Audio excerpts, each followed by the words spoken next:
for YOM's case, cloud gaming, it's been around for a while, but it doesn't. But it's hampered by the idea that the GPUs. Well, two things really. The central servers like Amazon, and I get your take on this too, right? They the way that they're architected, there's so many layers that the game has to get out from where it's serving inside of Amazon out to the pipeline that gets out to the end user. So the distance. So those layers slow down the signal, right? So it adds latency to the game.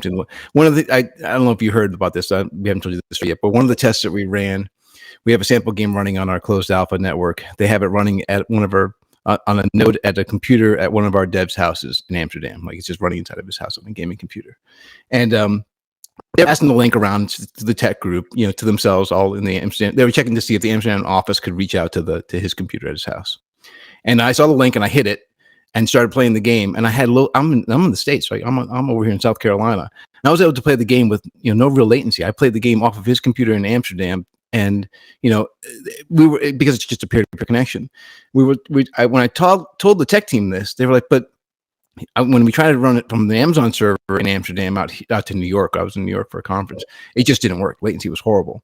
But what we discovered is inside of Amazon, apparently there are all these different layers that you have to get the signal out to, and that slows it down. So maybe a central server in Amsterdam could still hit, or I think the server we're running in Ireland might be able to hit all of the UK, but generally can't go out much past that. But for us to play a node from Amsterdam to me in South Carolina was kind of mind blowing. So when you hear that, does that surprise you as you've been inside of AWS? Does that surprise you that the signal is slowed down so much when it comes outside of a central server like that? Yeah.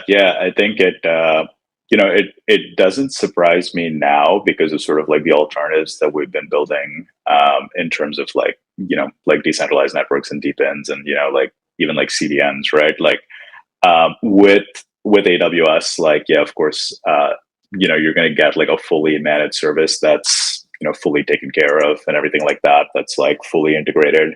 But in reality, when you're kind of really trying to optimize for latency, you're going to run into this issue, right? Where it's like, hey, AWS has all of its like major data centers that are literally like, giant physical locations spread out all over the world, but like still, they're not going to be as spread out as like a decentralized or distributed compute network, right? It's like they're going to throw in like hundreds of thousands of like GPUs and like storage disks and things like that, but it's all going to be in like a data center, and everything will have to flow through that data center to be like sort of have that like centralized control.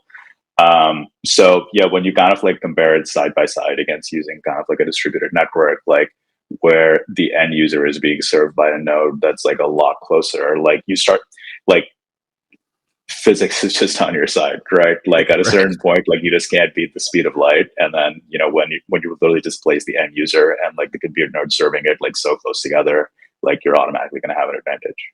YOM.